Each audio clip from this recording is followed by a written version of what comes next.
She was forced into silence, used as a pawn, and blackmailed with her own dignity. But Lena Hartley didn't just survive. From a broken marriage to reclaiming her voice, her art, and her future.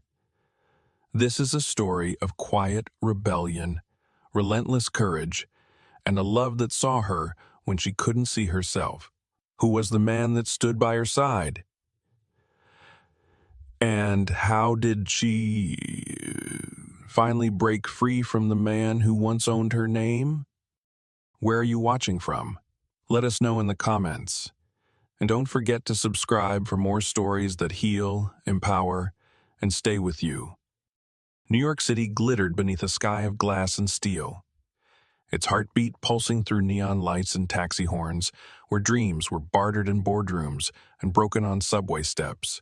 From the penthouses of Midtown to the tenements of Brooklyn, the city never paused. Not for time, not for pain, and certainly not for a woman like Lena Hartley. She stood at the corner of 54th and Lexington, the chill in the spring air wrapping around her like a second skin. People passed by in streaks, laughing, shouting, brushing against her coat with the kind of indifference only New Yorkers had perfected. But Lena barely noticed. Her brown eyes, once wide with wonder, now held a quiet resignation, like the last flicker of a candle before the wick surrendered. At 30, Lena moved through life with a precision learned through necessity. She worked as a senior accountant at a mid-sized financial firm downtown. Numbers made sense. They didn't lie. They didn't bruise. Her spreadsheets didn't scream at her, and her calculator never told her she was worthless. It was the only place she felt even remotely in control. She hadn't always been like this. Once, Lena had sketched dreams in journals.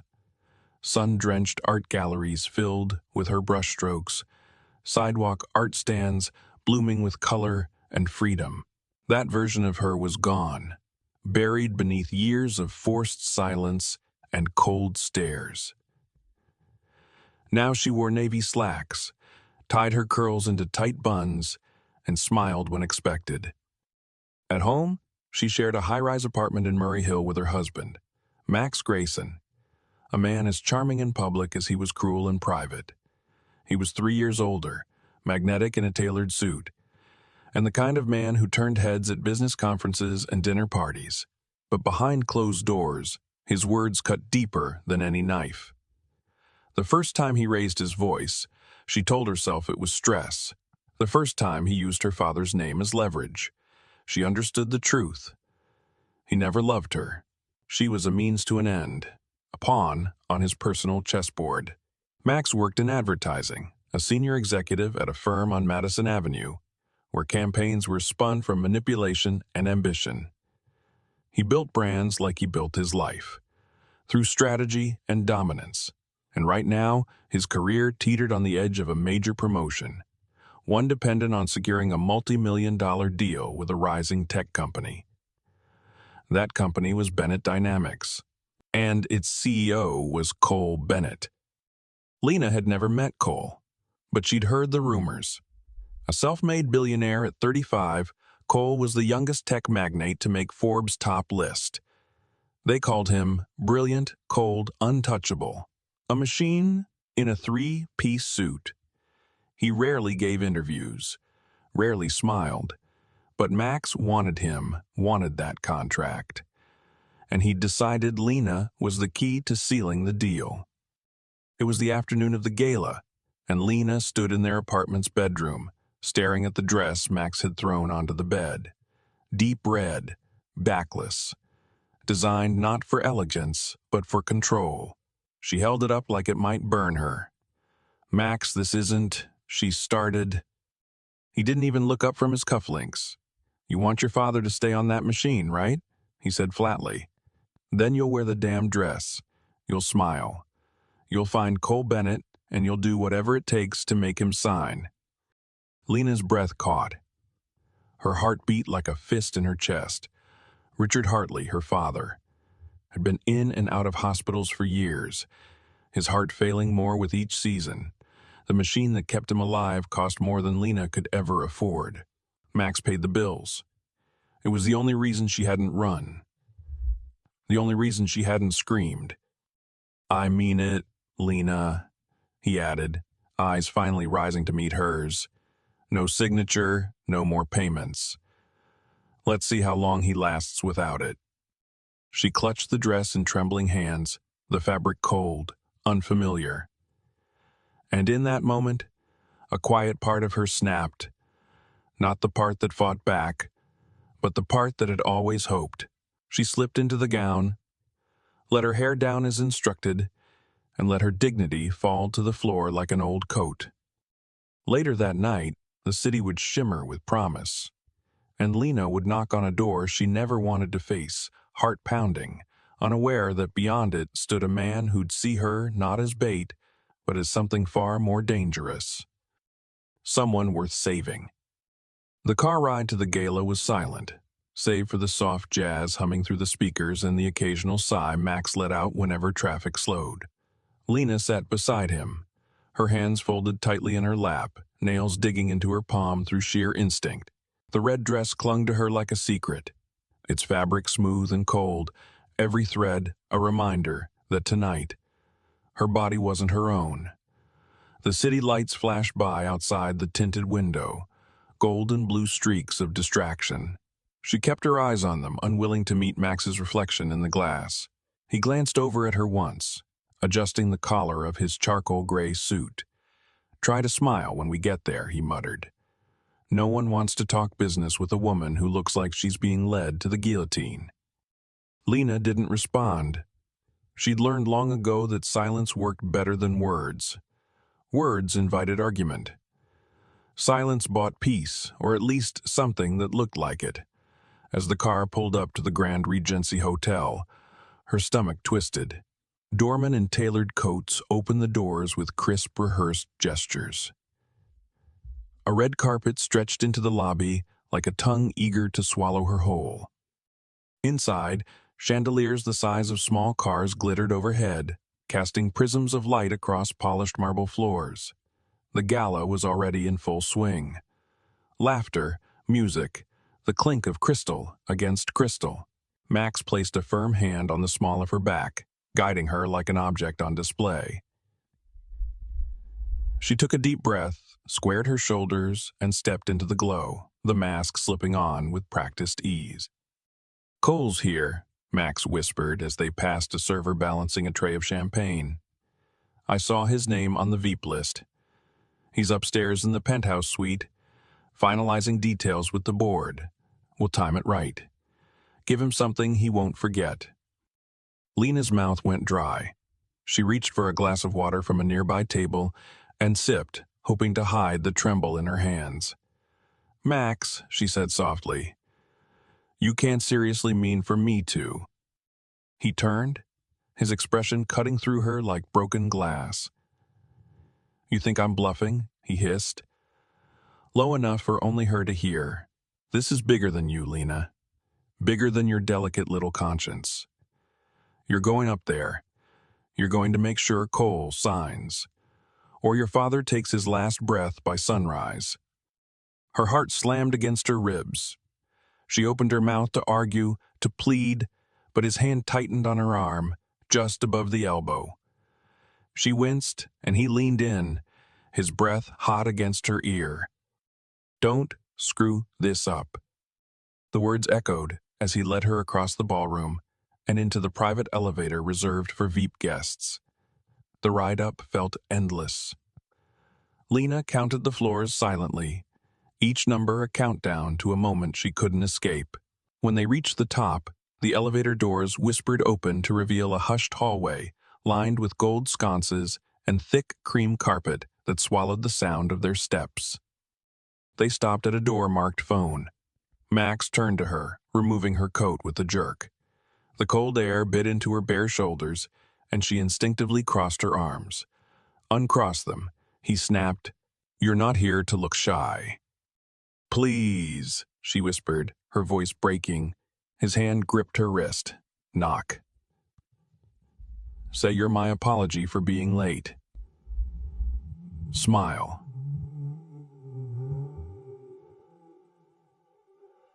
And don't embarrass me. She stood frozen for a beat too long, so he pointed at the door like a commander giving an order. Now. Her knuckles met the wood once, twice.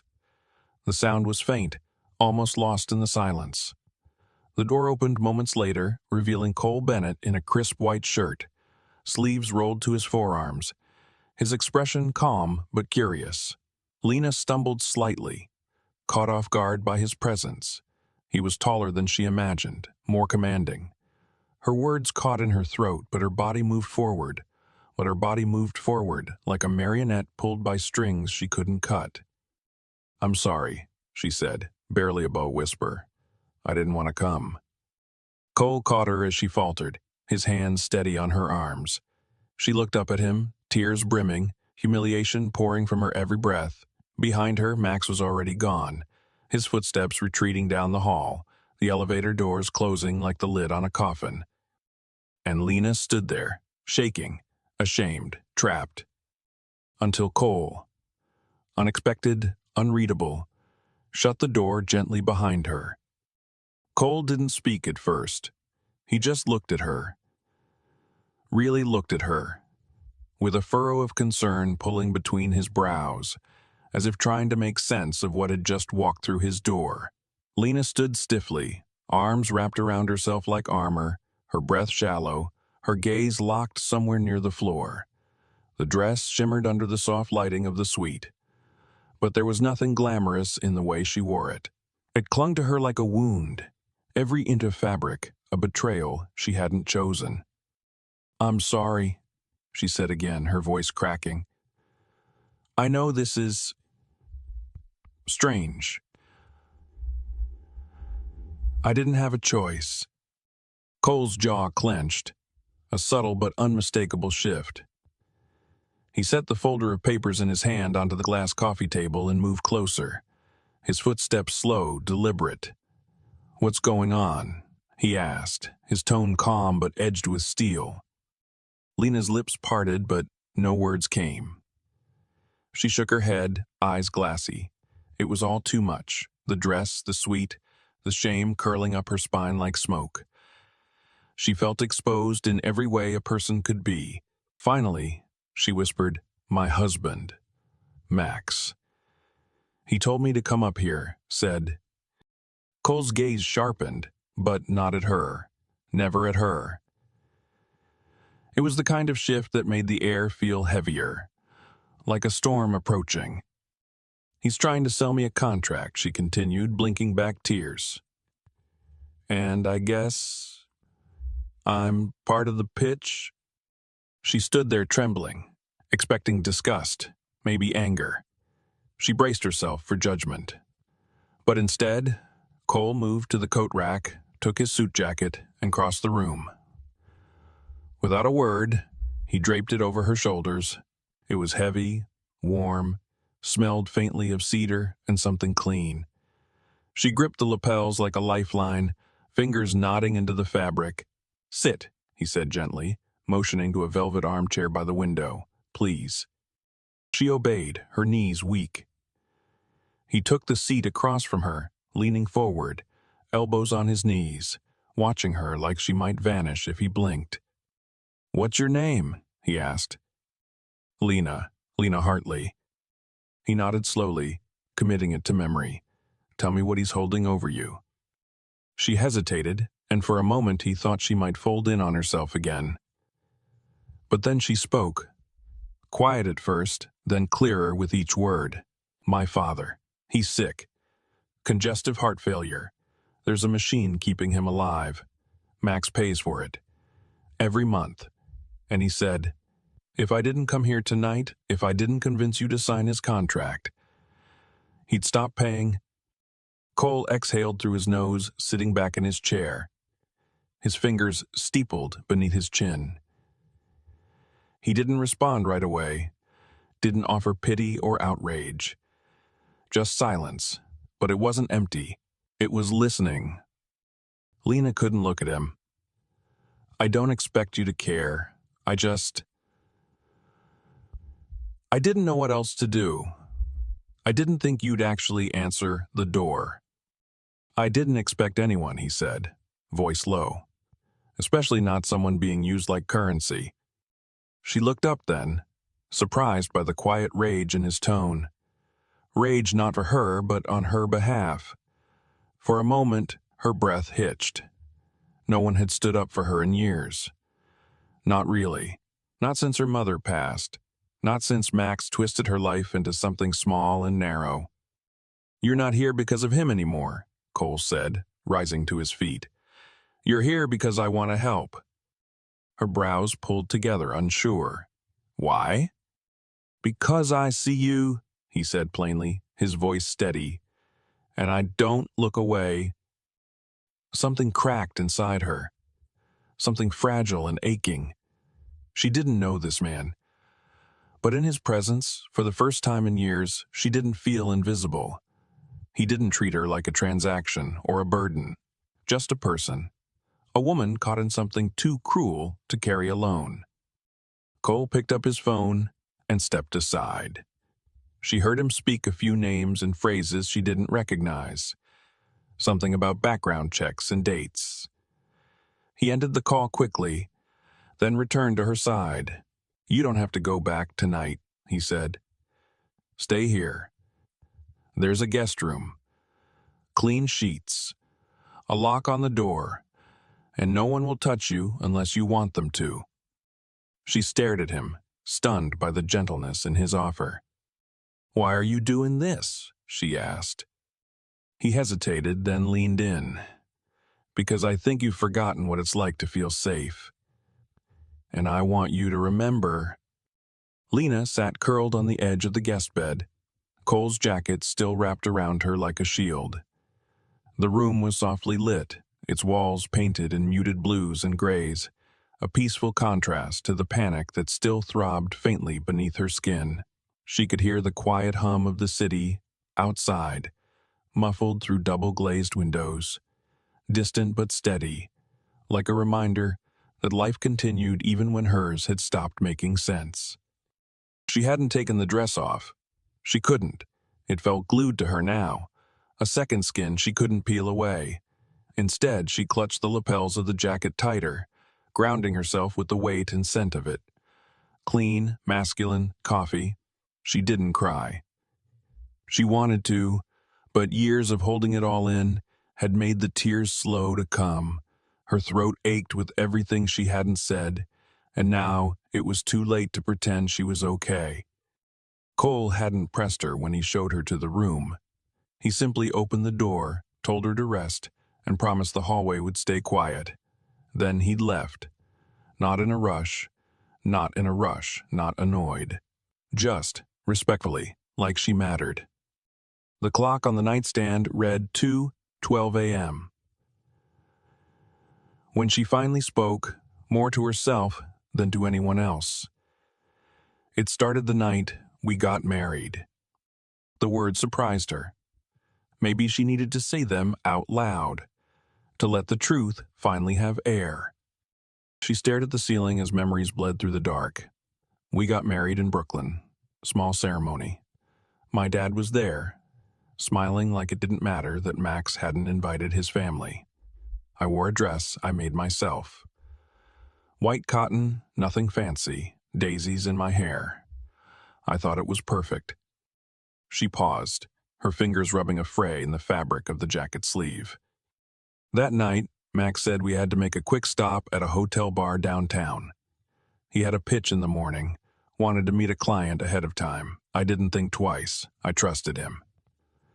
I followed him everywhere back then. Her voice dropped, brittle. He introduced me to a man. Older, slick.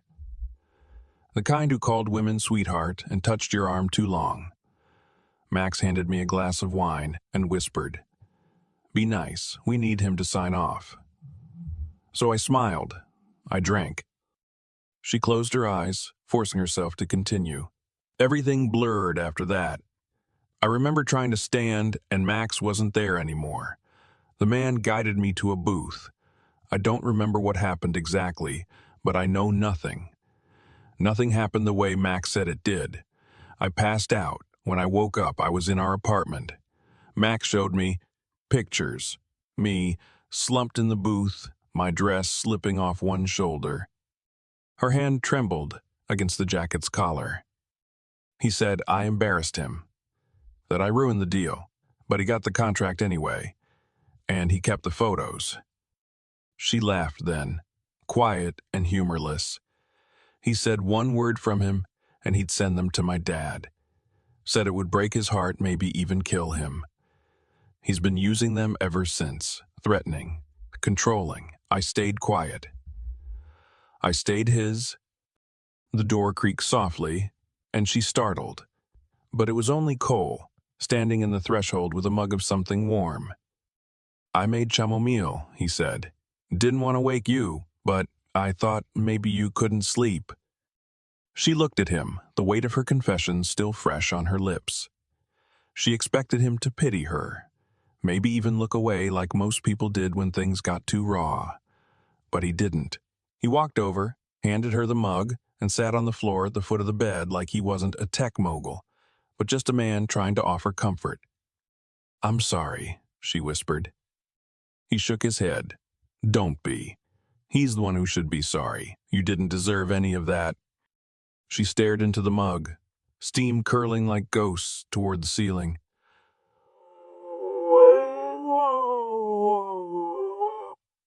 Because you've been holding your breath for years, he said softly. No one can live like that. She blinked, and the first tear finally slipped free. Cole reached up and took her hand in his. You're not alone anymore, Lena. Not tonight. She looked at him then, not the CEO, not the stranger, but the man who saw her and didn't look away. And for the first time in a very long time, the tight knot inside her chest began to loosen. The next morning, sunlight filtered through the tall windows, painting the guest room in soft gold. Lena stirred beneath the crisp white sheets, disoriented for a moment, the unfamiliar scent of cedar still lingering on the collar of Cole's jacket, which she'd clung to through the night. For a precious heartbeat, she didn't remember the dress, the hotel, or Max's threats. But then it all rushed back, like cold water in her lungs, and she sat up with a gasp. On the nightstand sat a small tray with a croissant, a cup of coffee, and a note in neat handwriting. Take your time. You're safe here. Safe. The word felt foreign. She hadn't felt safe in so long that she almost didn't recognize the shape of it. She touched the edge of the note like it might vanish. For years, every gesture in her life had come with conditions. But this felt different. She made her way to the kitchen, where Cole stood barefoot, sleeves rolled, flipping through a newspaper with a casual elegance that felt impossibly normal. He looked up as she entered, his face softening. Morning, he said. There's more coffee, or tea, if you prefer. Lena offered a faint smile, still unsure of how to exist in this new pocket of space where no one barked orders or demanded smiles. Coffee's perfect. Thank you for everything. You don't have to thank me, he said, pouring her a cup. I meant... We'll figure this out. They sat at the breakfast bar, the silence between them comfortable, not tense. She sipped the coffee, letting the warmth seep into her bones. For the first time in years, she wasn't thinking about Max or bills or the next threat waiting around the corner. She was just here. I can't stay forever, she said finally, breaking the moment. Max will notice. And my dad, his next treatment payment is due by Friday. If Max gets angry. Cole nodded slowly, as though already expecting her resistance. Then let's start with a plan. Something small. You don't have to go back without options. She looked at him, weary. What kind of plan? I've got a friend, a private investigator. Discreet. Smart. He's helped me vet contracts, do background checks on potential partners.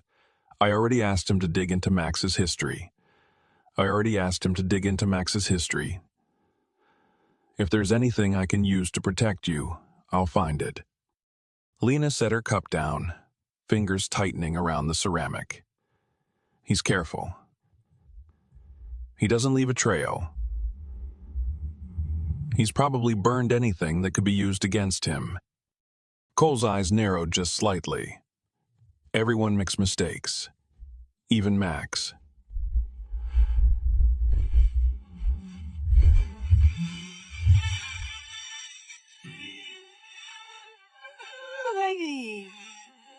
I get cocky.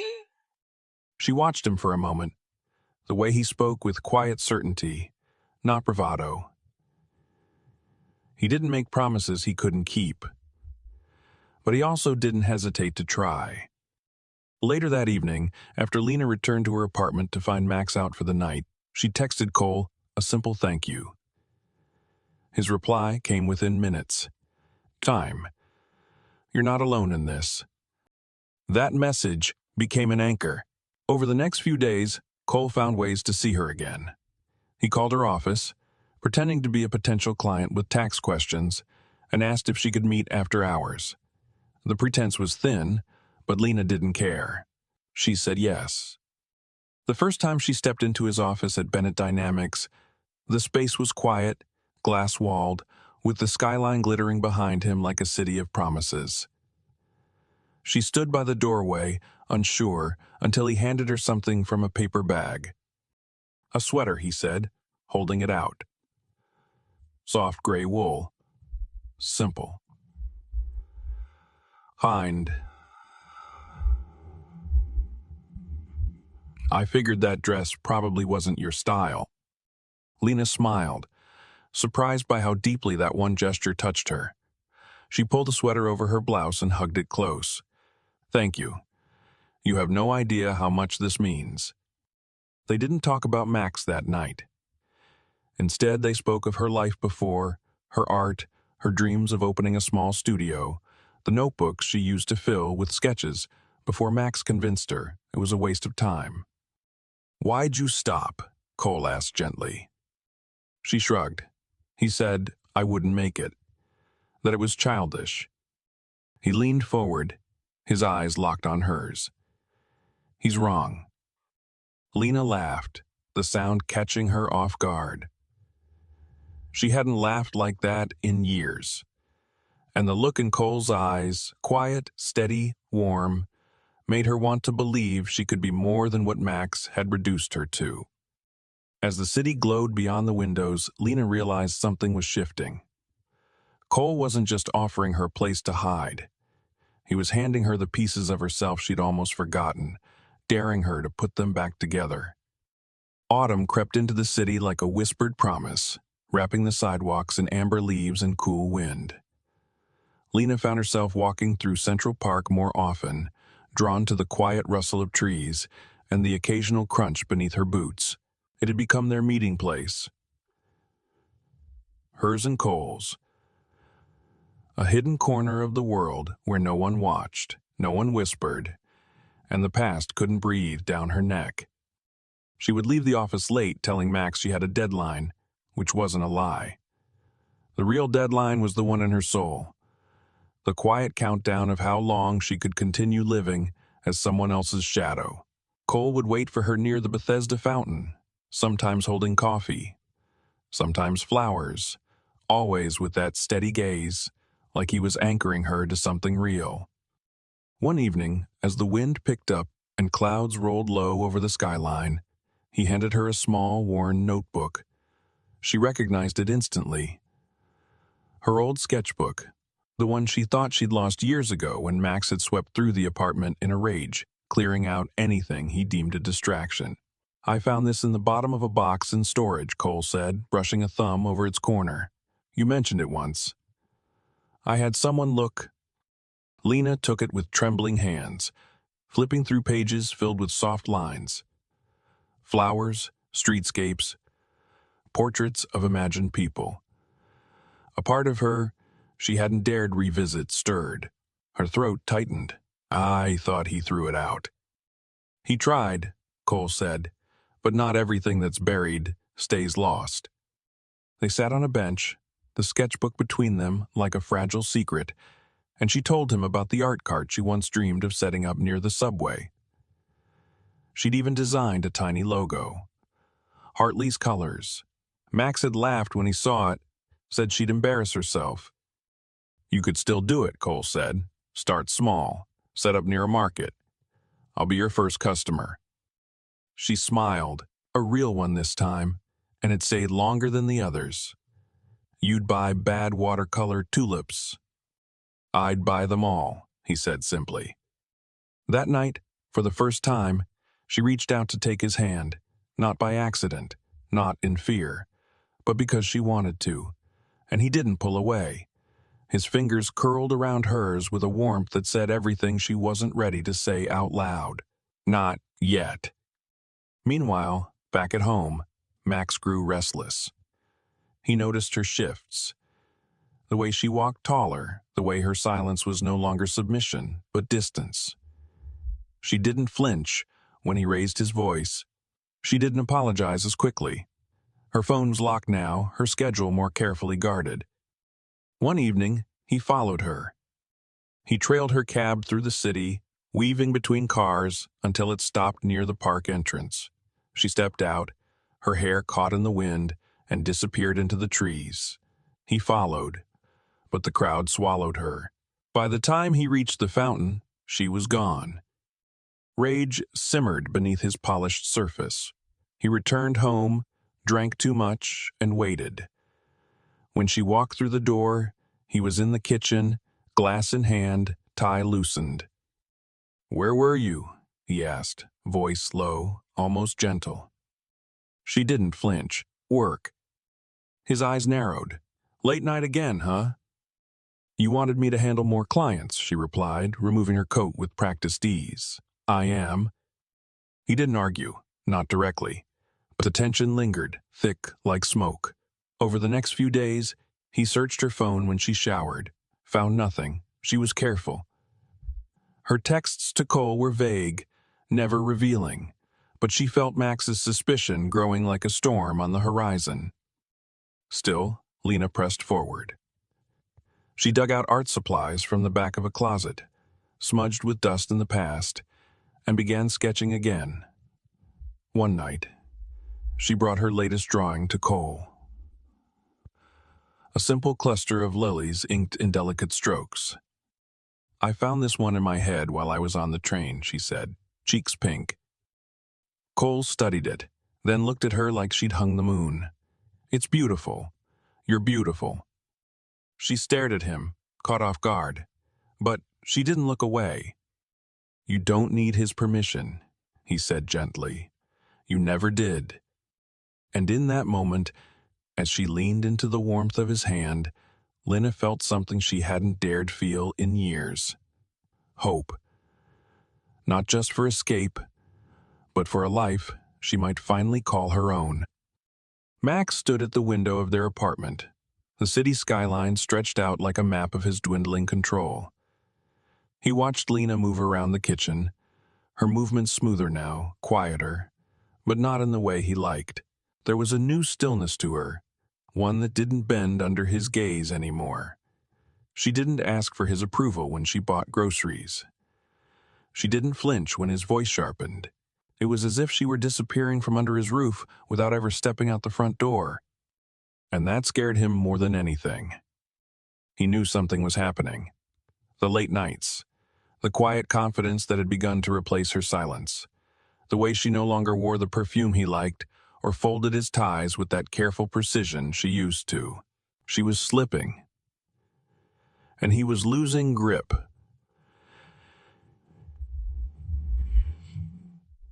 He'd built their life on dominance, on knowing her every move, every breath. But now, so he followed her again.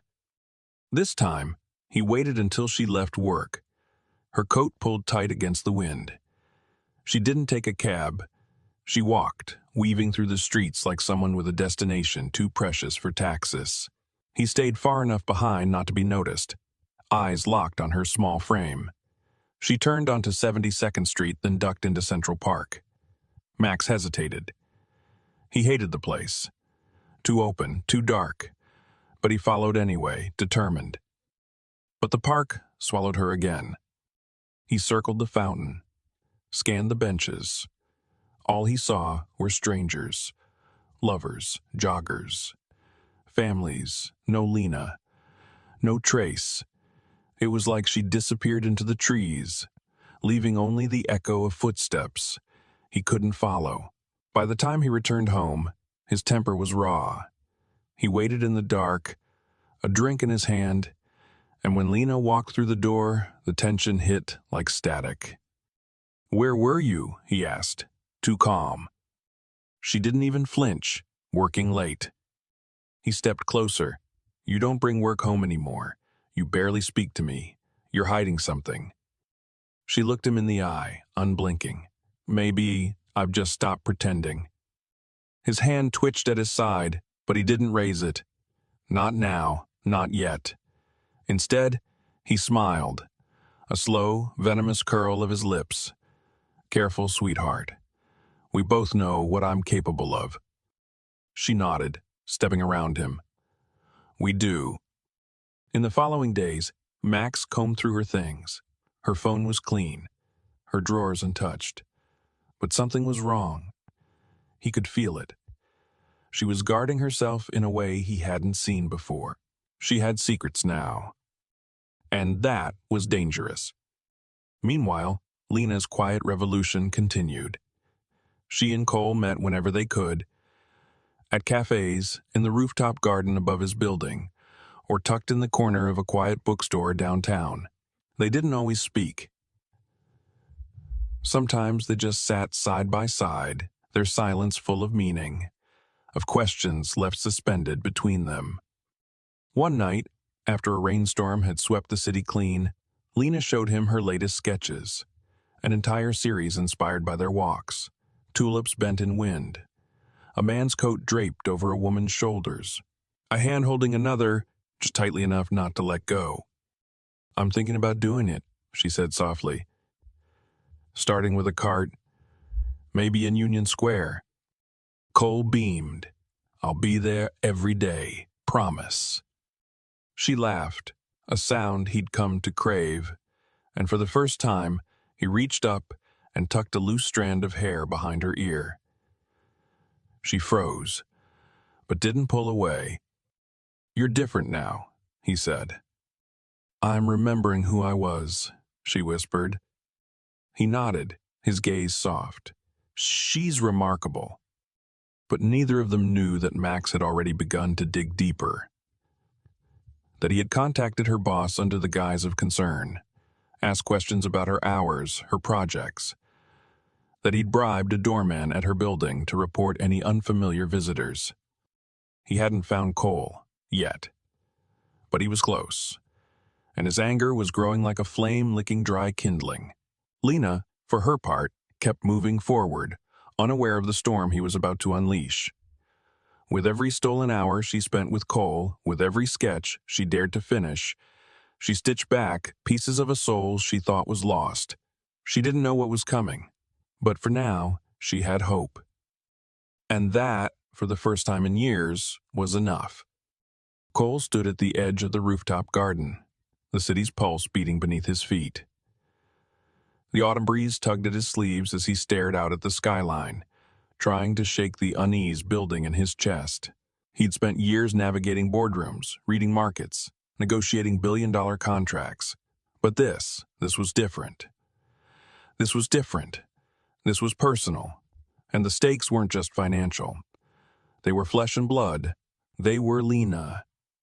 He reached into his pocket and pulled out his phone, scrolling to a familiar contact. His thumb hovered for a second before he tapped the screen and lifted it to his ear. "Mark," he said as soon as the line picked up. "It's me. I need more. Everything you can find on Max Grayson, especially from 3 years ago. Business records, personnel files.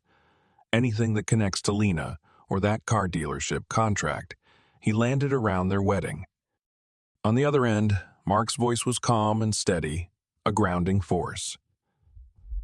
"I've already started pulling some threads, but if there's something he buried deep, it might take time." Cole's jaw tightened, then dig faster. "I've got a bad feeling." He hung up, the weight in his chest heavier than before. The truth was coming into view, blurry and jagged, but still out of reach. He didn't need more confirmation that Max was dangerous. He'd seen it in Lena's eyes, in the flinch she tried to hide, when someone raised their voice too suddenly. But he needed proof. Real proof. The kind that would sever the chain Max had wrapped around her throat. Downstairs in his office, Lena waited. She sat at the small couch by the window, sketchpad open on her lap, the afternoon light pooling around her, like warmth she'd forgotten. She was humming softly. Barely a sound, just a breath of melody. But it was enough to catch Cole's attention the moment he walked in. He paused at the threshold, watching her. She looked up and smiled. "You're late." He held up a peace offering. 2 lattes and a paper bag from the bakery around the corner. "I come bearing gifts." They sat together, the silence between them filled with coffee steam and the scratch of pencil on paper. Lena was drawing again. Small things, soft things, flowers, faces, quiet corners of the world. "I've been thinking," Cole said after a moment. "About the gala next week." She glanced at him warily. "Max's firm is hosting, right? You're going?" "I have to. It's a high-profile event, and Bennett Dynamics is still in talks for a collaboration. But that's not why I brought it up." Lena set her pencil down. "Then why?" Cole leaned forward, his eyes steady. "Because I want you there, with me." Her breath hitched. "Cole." "Not as bait," he added quickly. "Not as a pawn. As a guest. As someone who deserves to be seen for who she is, not what someone wants her to be." Lena looked away, her voice low. "He'll be there." "I know," he said. "And I want him to see you standing beside me. Free. Strong. I want him to know his grip is slipping." She didn't answer right away. Her fingers traced the edge of her sketchpad. "He still has those photos, Cole. If he gets pushed too hard, he'll use them." Cole's jaw ticked. "Then we make sure he doesn't get the chance." Later that night, Mark called. "I've got something," the investigator said. "One of Max's old co-workers, Tom Renshaw. He's willing to talk. Says he saw Max set Lena up on their wedding night. Says he bragged about it. Even hinted that the whole thing was staged to lock her down." Cole gripped the phone tighter. Is willing to go on record? "Already recorded the statement. It's damning, Cole. Real damning." Cole exhaled slowly, a flicker of grim satisfaction in his chest. "Good. Hold on to it. We might need it sooner than we think." When he met Lena again the next day, he didn't tell her everything. Not yet. But he looked at her with a new certainty, a quiet steel behind his gentleness. "You don't have to be afraid of him anymore," he said. She tilted her head, searching his face. "Why do you believe in me so much?" Cole's answer was simple. "Because I see the way you keep showing up, even when it hurts." "That's not weakness, Lena. That's the strongest thing I've ever seen." And though fear still lingered at the edges of her heart that night, for the first time, she said yes. She would go to the gala, not for Max, not even for Cole, but for herself. Because some chains weren't broken with keys, they were shattered by courage. The night of the gala arrived cloaked in elegance, the grand Sterling ballroom gleaming with crystal chandeliers and polished floors that reflected ambition like a mirror. Velvet ropes framed the entrance, and a string quartet played near the bar. their music a soft hum beneath the clatter of glasses and the quiet chatter of power brokers in tailored suits and designer gowns. Lena stepped out of the car, her black dress flowing around her like ink spilled on silk. It was modest but striking, the kind of dress that whispered power rather than screamed for attention. It wasn't something Max had chosen. It was hers. Cole had gifted it to her earlier that week with a simple note, "Wear something that feels like you." As she entered on his arm, heads turned. Not because of Cole, though his presence, as always, commanded attention, but because of her. There was something unspoken about Lena tonight, a quiet fire in her eyes, a steadiness in her posture that hadn't been there before. She didn't shrink beneath the glittering lights. She stood tall, her chin lifted, her fingers curled gently around Cole's hand. Max spotted them from across the room.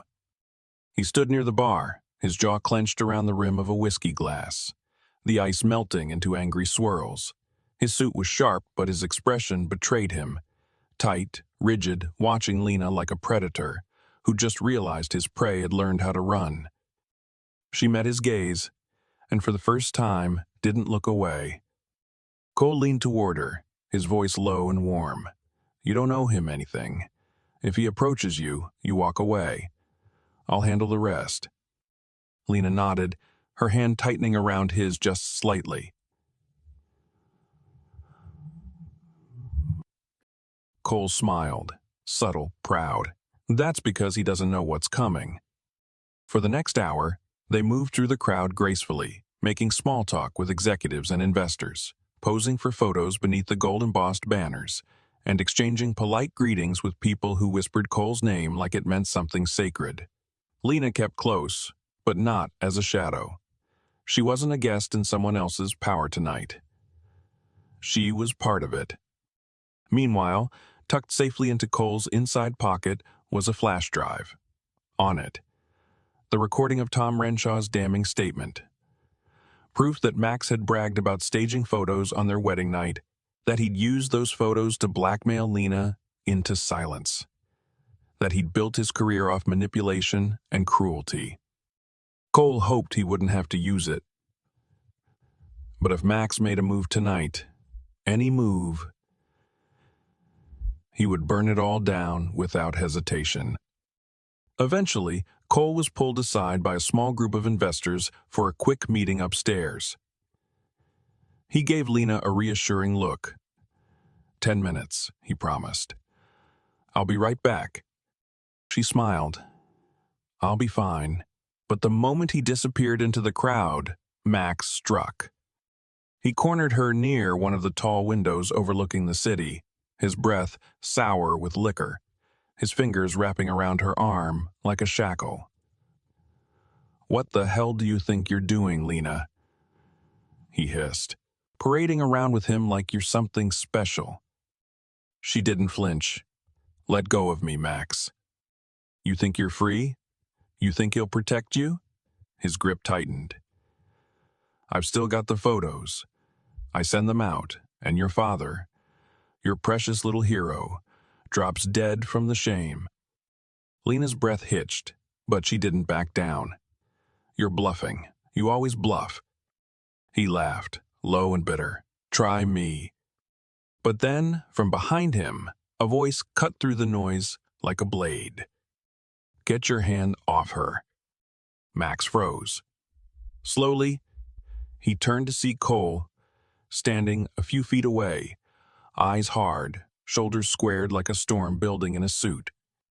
"This doesn't concern you," Max said. "It does now." Cole stepped closer, towering. "Let her go." Max sneered. "She's mine. Ask her about our wedding night. Ask her what she did to land me that deal." "I already did," Cole said evenly. "And I know everything, including the part where you staged it." He reached into his jacket and pulled out his phone, tapped the screen, and held it up. Tom Renshaw's voice poured into the room, crisp and damning. Max bragged about it. Said he got her drunk, snapped some photos, used them to keep her quiet. Nothing actually happened. just enough to scare her into obedience. The room shifted. Conversations died. Heads turned. Max paled. Lena stepped forward, voice trembling but clear. It's true. Every word. He's been blackmailing me for 3 years. Max lunged toward her, but Cole moved faster, blocking him with a single shove that sent Max stumbling into a waiter's tray. Glass shattered. Security moved in, but Cole raised a hand. Not yet. He looked at Max one last time, voice sharp and final. It's over. And this time, Max knew it. Max's mouth opened to protest, but the words caught in his throat. The weight of the silence around him was suffocating. Guests, who'd once nodded politely at him, now looked on with thinly veiled disgust. A few raised their phones, capturing the aftermath like spectators at a public trial. The audio clip still echoed in their minds, each word a nail in the coffin he'd built for himself. Lena stood frozen for a moment, her breath shallow. But then something shifted in her. A final click in a long-buried lock. She stepped forward, past Cole's outstretched arm, and faced Max directly. "I'm done," she said, her voice louder than she expected, firm and ringing through the quiet ballroom. "I'm done letting you control me. Done letting you use my father's illness as a weapon. Done letting you use my father's illness as a weapon. Done letting you shrink me down to something small and scared." Max's face flushed with fury. "You ungrateful." But before he could finish, Cole moved again, fast and precise. He shoved Max backward, one arm pressed against the other man's chest, pinning him to the nearest pillar. "Touch her again and you'll regret it," Cole growled, his voice low but lethal.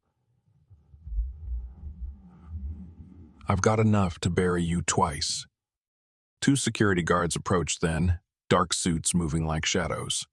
One looked to Cole. "You want us to take him out?" Cole glanced at Lena. She nodded once, a silent yes carved from years of torment. "Yeah," Cole said. "He's done here." As the guards grabbed Max's arms, he twisted and thrashed. "You can't do this. You can't do this. You think this is over? I'll ruin you both. You hear me? I'll—" But his voice was cut short as they dragged him from the ballroom, past guests whose faces blurred with judgment, curiosity, and, in some cases, relief. The elevator doors closed behind him with a satisfying finality. Lena watched the space where he'd been, her hands shaking but her spine straight. She wasn't numb. She was burning. Every nerve alive, every breath a defiance. It was over. She could feel it settling into her bones, that sudden jarring weightlessness when a storm finally breaks. Cole came to her side, his hand finding hers with quiet certainty. "You're free now," he said softly. She shook her head, not in denial, but in disbelief.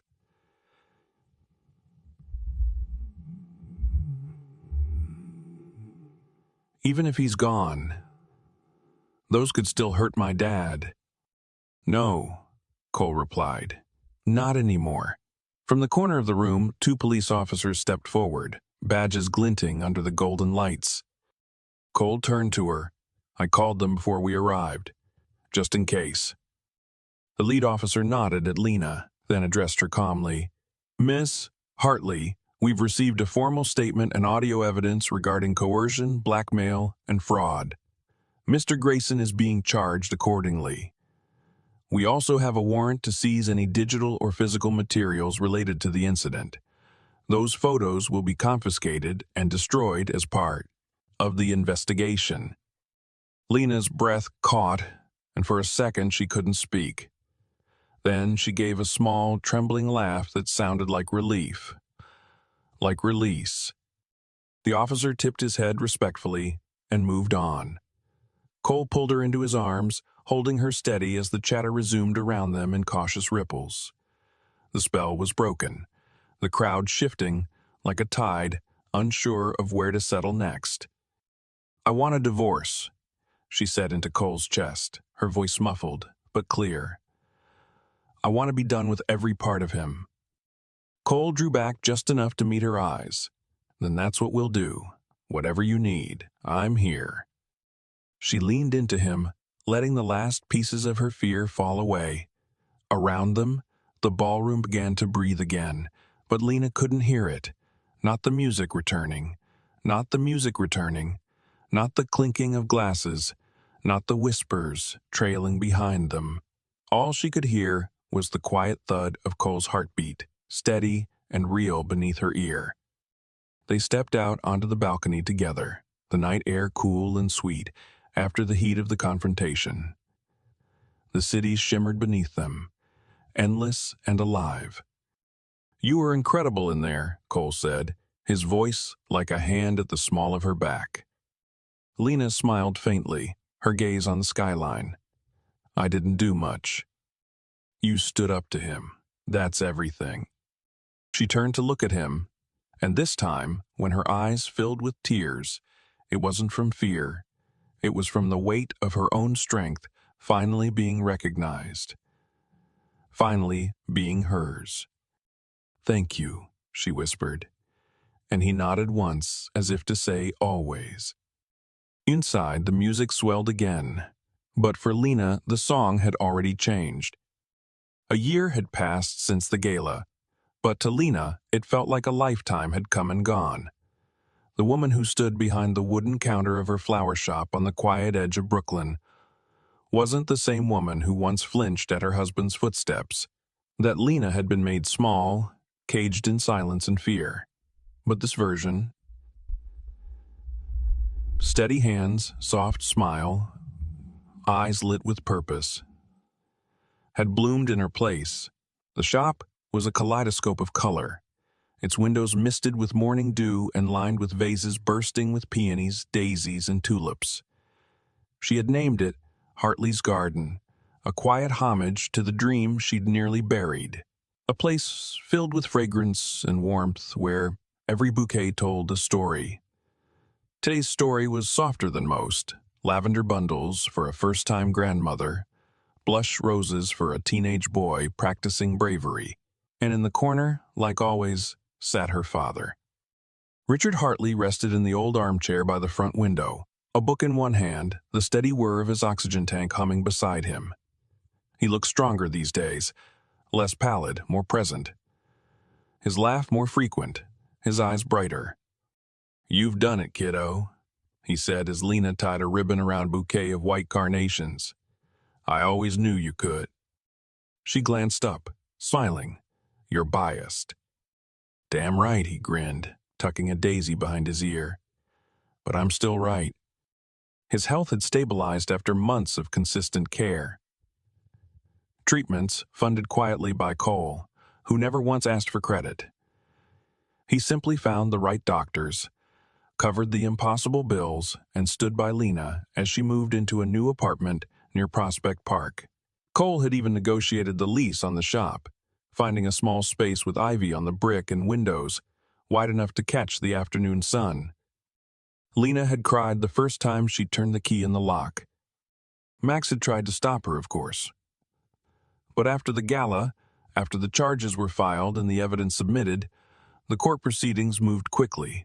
Rachel, a sharp, unflinching lawyer hired by Cole. A sharp, unflinching lawyer hired by Cole had walked her through every step. Max never fought the divorce. Maybe because his empire was crumbling. Maybe because the recordings left him no room to argue. He was sentenced to 5 years for coercion and extortion. The photos were destroyed. First as evidence, then as fire. She hadn't looked at them. She never would. And just like that, the door closed. The bell above the shop door jingled gently, breaking her thoughts. She looked up, and her breath caught, even now. Cole stepped inside, his frame haloed by the sunlight spilling through the glass. He wore his usual charcoal gray suit, but the stiffness he once carried had faded. He was still the same. And was still the same. Intelligent, composed. But now there was a softness in his expression reserved only for her. In his hand he held a small bundle of white carnations tied with twine.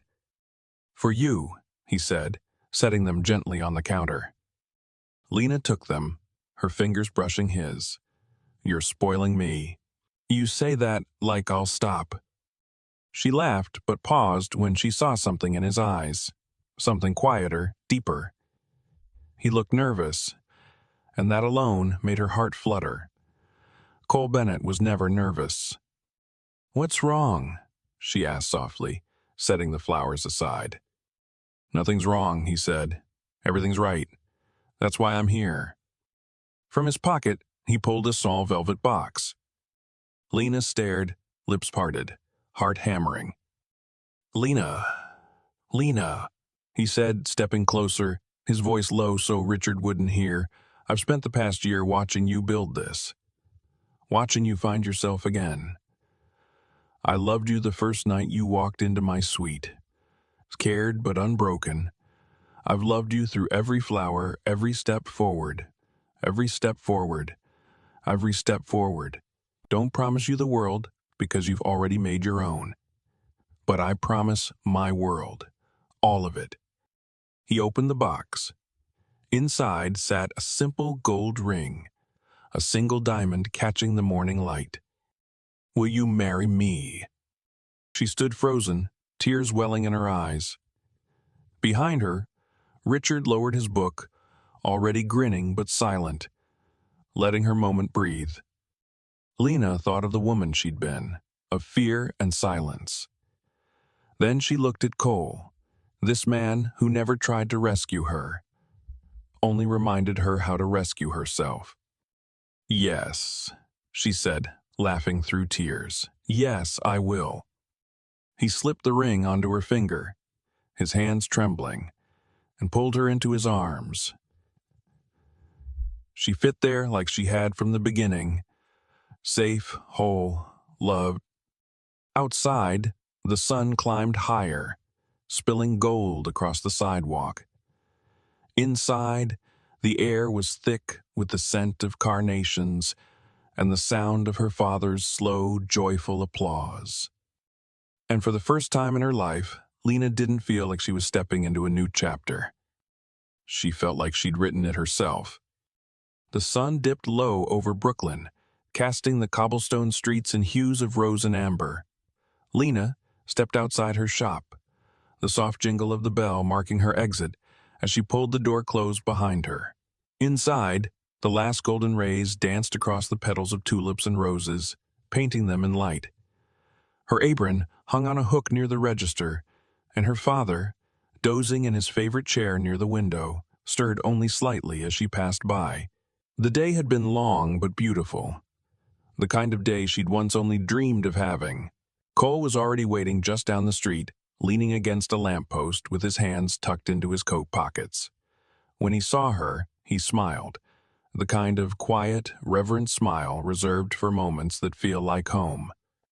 "Hey, flower girl," he said, reaching for her hand as she approached. "Hey, future husband," she replied, grinning. They walked together, their fingers laced, steps falling into rhythm without thought. The streets were alive but not chaotic. Musicians played soft jazz near the corner, and the scent of roasted chestnuts drifted from a nearby cart. The world felt kinder these days. Or maybe it was just that Lena had learned to move through it without fear. They passed the same brownstones they'd passed 100 times before, but tonight felt different, lighter. Full, she looked over at Cole, the city light catching in his eyes, and remembered a time not so long ago when she couldn't have imagined this. Not the freedom, not the laughter, and certainly not love. "You know," she said as they paused at a crosswalk. "A year ago tonight, I was standing in a hotel suite in a dress I didn't choose, feeling like I'd forgotten how to breathe." Cole turned to her, brushing a stray curl from her cheek. "And look at you now, breathing just fine." "I think that might be the understatement of the century," she teased. They stopped at the rooftop garden his company had restored, a quiet space above the world that had always made Lena feel grounded. She stepped through the gate and inhaled the familiar scent of lavender and fresh soil. The same roses she had once admired bloomed even brighter now, vivid and alive, just like her. "I missed this place," she said, railing her fingers along a row of blossoms. "It feels like everything started here." "In a way, it did," Cole said, joining her beneath the trellis.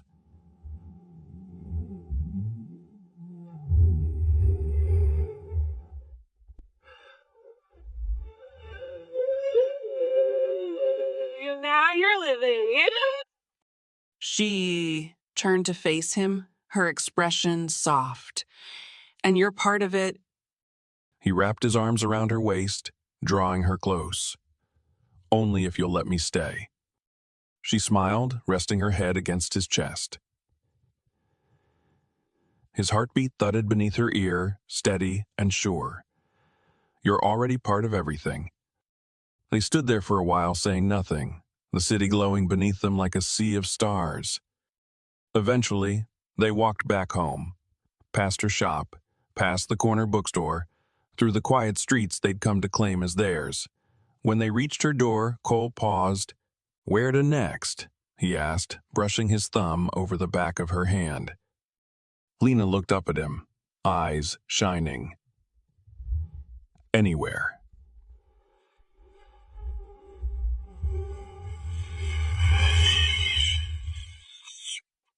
And he kissed her then, not rushed, not urgent, but with the kind of patience and promise that only comes after you fought through fire to find your way back to light.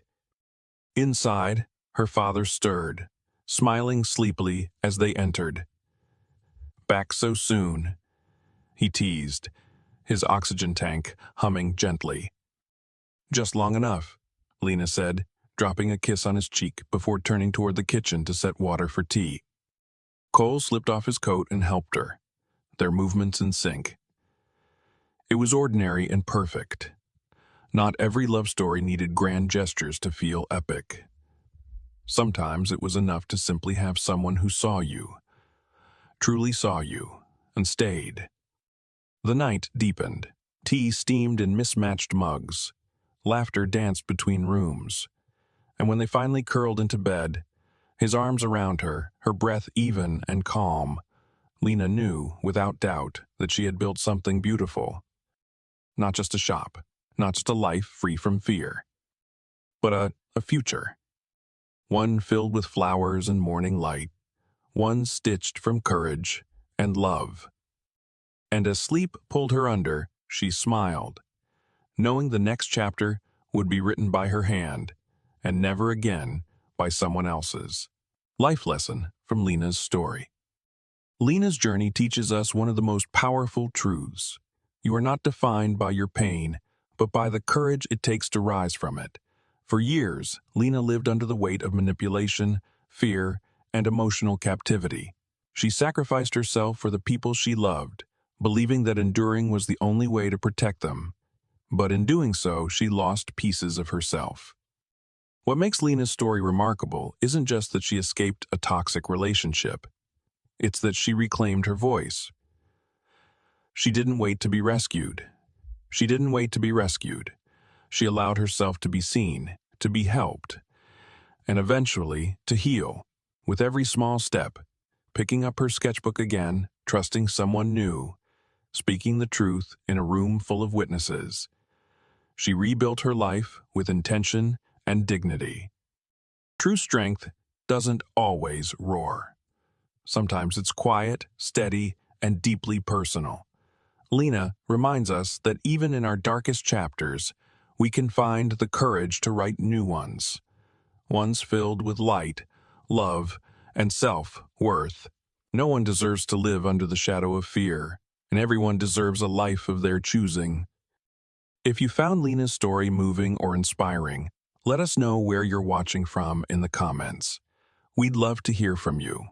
And if stories like this speak to your heart, don't forget to like, share, and subscribe to the channel for more powerful journeys crafted with emotion, truth, and hope. Your next favorite story might just be one click away.